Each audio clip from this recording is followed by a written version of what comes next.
Olá, graça e paz! Estamos aqui com o pastor Ailton Bastos. Tudo bem? Bem, graças a Deus. É um privilégio estar aqui com você. Que bom, que bom. Então, Natal tá aí. E eu convidei o pastor Ailton para a gente trocar uma ideia sobre como que o senhor vê, tanto como pastor, como um historiador, um estudioso e como um cidadão que aprecia a história do homem que mudou a história do planeta. Ok. É muita coisa que vem por aí, né? Eu penso que nós temos que olhar para a história de Jesus, principalmente a partir do ponto de vista bíblico. Porque se a gente olha do ponto de vista simplesmente do Jesus histórico, a gente vai perceber que não há muito registro, é muito pouco registro específico sobre esse homem, Jesus Cristo, na história. É claro que a história vem à medida que vão sendo feitas novas pesquisas, tanto arqueológicas quanto estudos históricos, confirmando o relato bíblico que não teve em nenhum momento nem a pretensão científica e nem histórica. Era uma pretensão de revelação de Deus. Sim, o que eu vejo muito assim de alguns colegas bem céticos, eu tenho parentes que são historiadores, têm procurado conhecer não somente esse Cristo histórico, o Cristo revolucionário, que para muitos, não, foi um cara realmente que marcou a história, fez uma revolução na época, e aí por questões políticas, papais, resolveram, santificar ele todo assim. Como que as evidências bíblicas e históricas comprovam esse homem que realmente existiu e o verbo que se fez carne? Eu penso que, se nós pensarmos bem, a própria história de Jesus não faz nenhum sentido. A gente pode tentar argumentar com as pessoas, a gente pode tentar mostrar as evidências históricas. Vão haver posições, tanto para reconhecer as evidências, quanto para fazer grandes esforços para refutá-las. Eu penso que o grande legado que a gente pode pensar da história de Jesus, ele não se discerne facilmente. A pessoa pode, inclusive, fazer todos os estudos históricos em nível de pós-graduação, mestrado, doutorado, pós-doutorado, porque, claro, trazendo para essas questões, eu não diria religiosas, mas cristãs, é uma questão que se discerne espiritualmente. A própria data que nós usamos, embora isso seja relativamente recente, se a gente for pensar do ponto de vista da história da humanidade, é um reconhecimento do mundo inteiro de que alguma coisa extraordinária aconteceu há cerca de 2000 anos atrás.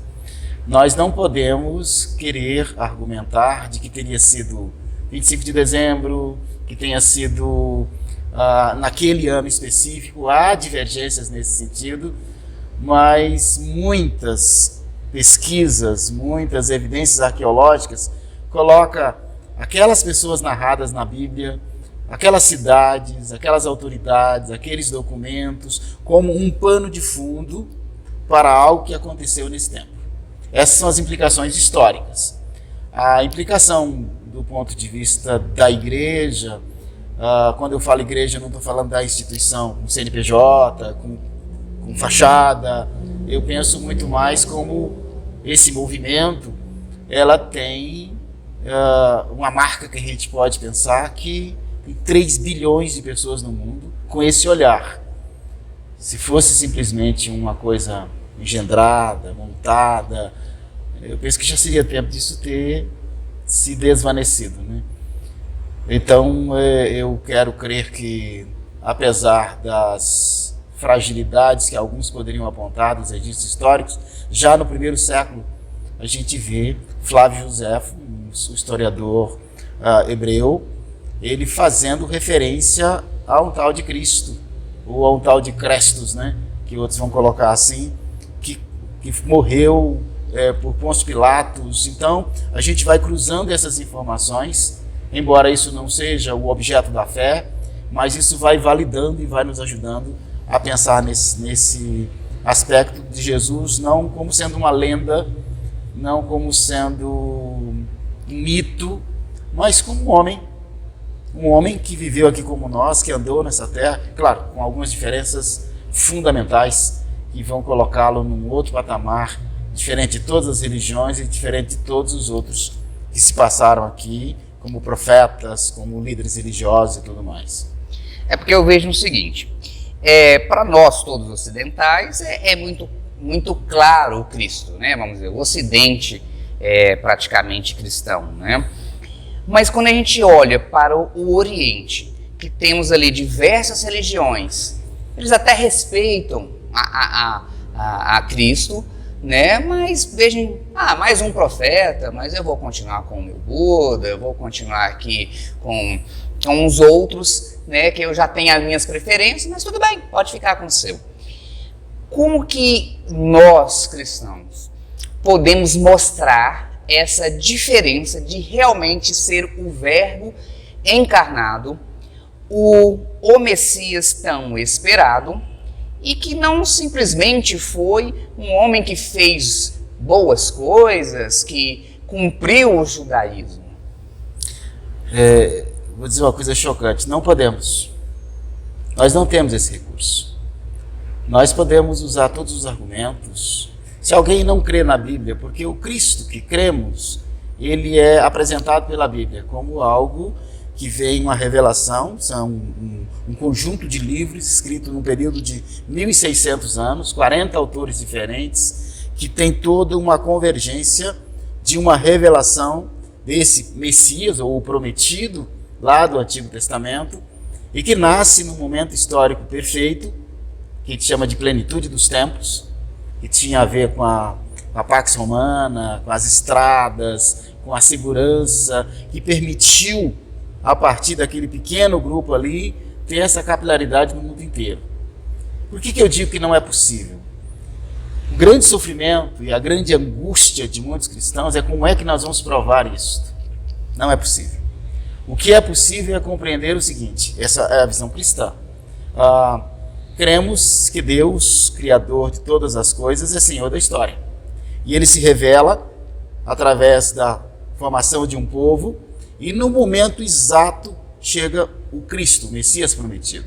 Desde o nome dele, o lugar em que ele nasceu, o nome dele, Jesus, tinha muitos Jesus na época, era como José aqui no Brasil hoje.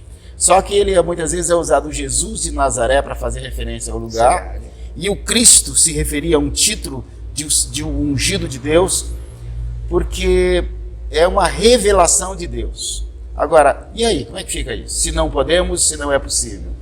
Eu creio, é minha visão, não só, eu diria como pastor, mas eu diria como cristão, que olha para a Bíblia, de que há certas questões que só se discernem espiritualmente. Eu posso usar todos os argumentos. Nós poderíamos pegar uma pessoa, hoje na infância, e começar a ensinar teologia, história cristã, assim, da base, e dar todos os argumentos e todos os livros produzidos no mundo nessa área, e ainda assim essa pessoa não chegar a essa compreensão. E pode ter um outro que com muito menos recursos intelectuais, com muito menos recursos de acesso às informações, que pode ter um encontro com essa verdade a partir do que cremos como cristãos da ação do Espírito de Deus. Então é uma coisa vaga assim? Não é vago. Existem muitos documentos, existem muitos registros, descobertas arqueológicas, só que não são essas coisas que dão validação à nossa forma de crer. Nós cremos que só vai fazer sentido a partir dessa perspectiva sobrenatural. Quando nós percebemos algumas descobertas arqueológicas, quando nós percebemos alguns registros históricos a partir de documentos primários, a gente vai fortalecendo uma fé que já se tem, que a gente tomou conhecimento a partir deste documento que é primário para nós, que é a Bíblia, que é um documento antigo, importante, fundamental e que nos serve como referência para a percepção ou como filtro para a leitura de todos os outros. Essa, digamos assim, essa linha para as pessoas que creem em Cristo, mas não creem como aquele ou Filho de Deus ou enviado, eu vejo muitas pessoas questionando assim às vezes: ah, tá, Alano, mas tantas outras pessoas fizeram coisas boas também, e Cristo sim pode ter sido um cara que realmente ressuscitou. Essa questão da concepção dele, primeiramente, né, da Maria Virgem, e depois a vencer essa morte, essa ressurreição, para muitos pensam: nossa, que história linda, bonita, né? Mas a veracidade disso, vale apenas da fé? Eu não diria apenas da fé, mas fundamentalmente dela.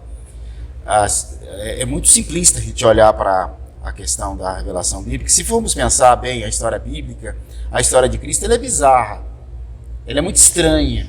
Nós temos coisas que são mesmo costumes nossos. Se a gente olhar praticamente a própria crucificação, se nós olharmos a ressurreição, se olhar o nascimento virginal, se pensarmos a Trindade, isso é enlouquecedor. São coisas assim que aparentemente não fazem sentido. Mas quando você começa a perceber uma revelação progressiva e gradual, que vai sendo feita a partir dos registros da criação, que não tiveram nenhuma pretensão desta prova histórica. Vamos começar lá pelo Gênesis. A Bíblia começa assim: no princípio criou Deus os céus e a terra. Peraí, para tudo. Como assim no princípio criou Deus? Peraí, há um Deus? Criou de onde?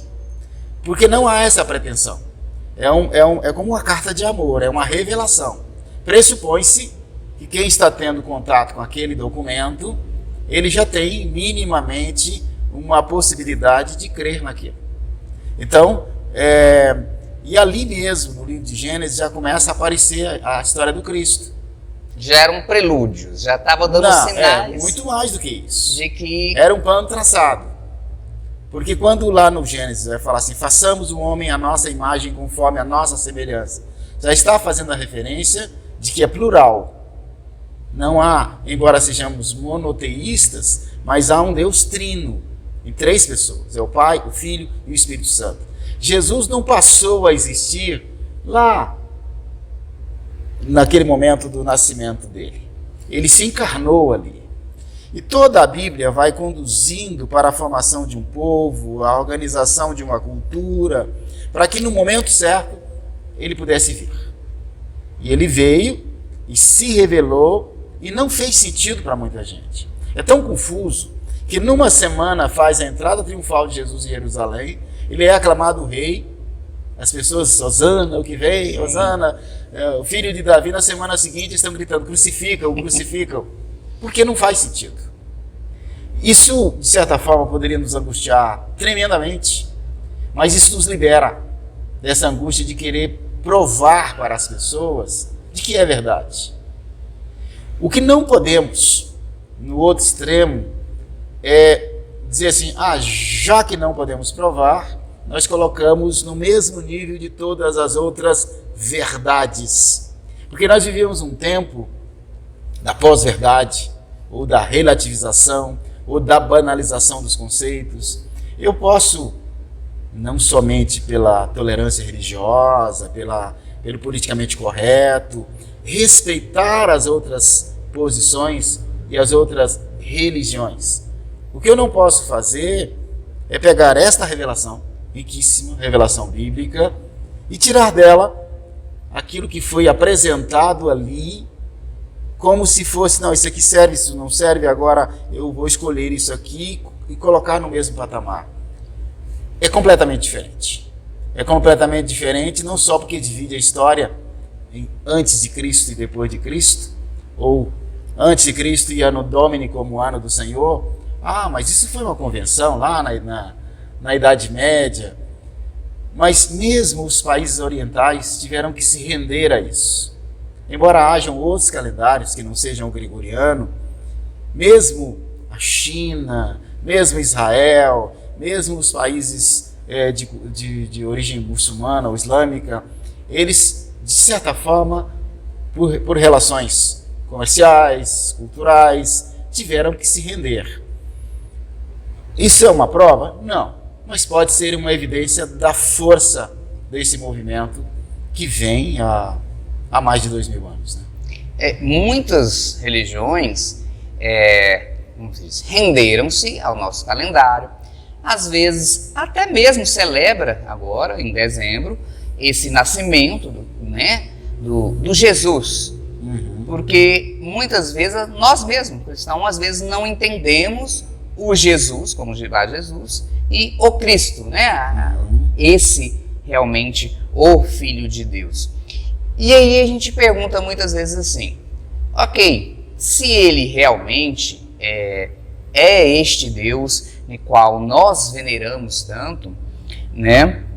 Que lembramos para muitos, né? Que não são cristãos, legal, né? Na hora do apuro, né? Só Jesus na causa, sim. E agora chega o dezembro, todo mundo começa a ficar com o coração mais mole, dá uma esmolinha ali, vamos distribuir brinquedos. Essa revelação que seria Cristo, que a Bíblia nos traz desde Gênesis, seria exatamente a revelação do amor para os que creem e para os que não creem? Eu creio no amor de Deus para com todos, para que todo aquele que nele crê. Na verdade, eu creio que ele veio para todos. Muitos não vão compreender. E muitos que estão dentro das igrejas, nós estamos sentados aqui dentro de um templo, batendo um papo, mas eu penso que algumas pessoas vão passar a vida inteira dentro da igreja sem entender isso. Não vão compreender o Natal, não vão compreender o Cristo, às vezes compreende a religião, compreende o costume, compreende a obrigação. E eu não os culpo. Eu fico pensando sobre João Batista. João Batista era muito próximo de Jesus, era primo dele, mas mesmo sendo primo dele, ele o reconhece, que é até mais difícil, como sendo o Cordeiro de Deus que tira o pecado do mundo. João Batista era um profeta, e ele está ali no deserto pregando a chegada do reino de Deus, segundo o próprio Cristo, preparando o caminho para a chegada dele no cumprimento das profecias. E João Batista batiza Jesus, e quando Jesus aparece no meio da multidão, ele o reconhece publicamente: eis o Cordeiro de Deus que tira o pecado do mundo. Era um cara para ter toda a certeza. Assim que Jesus começa seu ministério público, ele começa a pregação, as curas, os milagres, João é preso. E João entra numa crise tremenda. Ele fica angustiado. Será que esse é o Messias? E ele manda perguntar. Chegam os discípulos de João: o senhor é o que haveria de vir ou devemos esperar outro? Por quê? Porque eles queriam evidências que viessem ao encontro das suas expectativas. O povo daquela época, em especial os judeus, imaginava um Messias, um libertador político, econômico, social. E aí chega um cara totalmente diferente disso. Ele faz coisas fantásticas, miraculosas, mas não vai por esse caminho. E o João, que estava dando a vida por aquilo, ele olha para isso e fala assim: mas é isso? Esse é o grande drama de muita gente dentro e fora da igreja. Porque nós temos os nossos pacotes e nós queremos encaixar dentro dessa expectativa. E Deus não está nem aí para isso. Quando ele se revela, ele vai mostrando. A revelação é riquíssima e nós podemos, por mero ato religioso, até participar da noite do Natal, mas não entender que Jesus é Deus, até pensar, não, ele é filho de Deus, mas não sabermos que ele é Deus, não entendermos que ele vem para o cumprimento de uma promessa, de toda uma raça caída, e tudo que ele faz no Novo Testamento. Vamos perceber que a Bíblia ela é dividida em 2 grandes volumes. O Antigo Testamento, que vai preparando o caminho de um povo até a chegada do Cristo. Aí depois o Novo Testamento. Os judeus vão até aqui, a maioria, os judeus não convertidos. E aí a era cristã começa aqui, que é um novo pacto, uma nova aliança, um Novo Testamento, que não vai fazer sentido para muita gente. É interessante que na pregação de Jesus, nas multidões, ele falava de coisas tão loucas, tão absurdas, tão exageradas, no sentido de dizer assim, olha, eu não vim trazer a paz, eu vim te trazer a espada. Alguns podem pensar, então nós vamos nos armar, vamos sair fazendo conversão à força. Não era nada disso. Se a gente olha o texto ali de Mateus e dos outros evangelistas, a gente vai perceber que o crer em Jesus desperta essa inquietação dos outros, que vão dizer assim, ele fala, vai colocar o filho contra o pai, ou a nora contra a sogra, e assim por diante, que por não aceitar isso, as pessoas chegam a hostilizar. Mas não é o fato de ser chamado cristão, porque hoje, principalmente no nosso país, está na moda ser chamado cristão, citar textos bíblicos, ir para as redes sociais, é o que você falou mesmo, só Jesus na causa, mas nem se sabe quem é Jesus. Agora, a relação íntima e pessoal com ele vai ao encontro do que ele fez. Quando ele falava o que ele esperava de cada um, ele falou, olha, vocês têm que negar a si mesmo, tem que amar a mim mais do que o pai e a mãe, mais do que o politicamente correto. O que muita gente fez? Virou as costas e foi embora. O que nós faríamos? Não, peraí, volta aqui, vamos negociar. Eu vejo que talvez se o nascimento dele e o ministério dele começasse agora, nesse tempo, creio que a humanidade não seria muito diferente da forma que o recebeu. Eu pensei nisso, pensei nisso essa semana. Alguém podia pensar assim, mas peraí, se a gente fala que Jesus veio na plenitude dos tempos, havia pax romana, havia estradas, havia segurança, porque naquela época aquela coisa assim, você viajar daqui para ali, principalmente se tivesse algum prato ou ouro, era querer ser morto.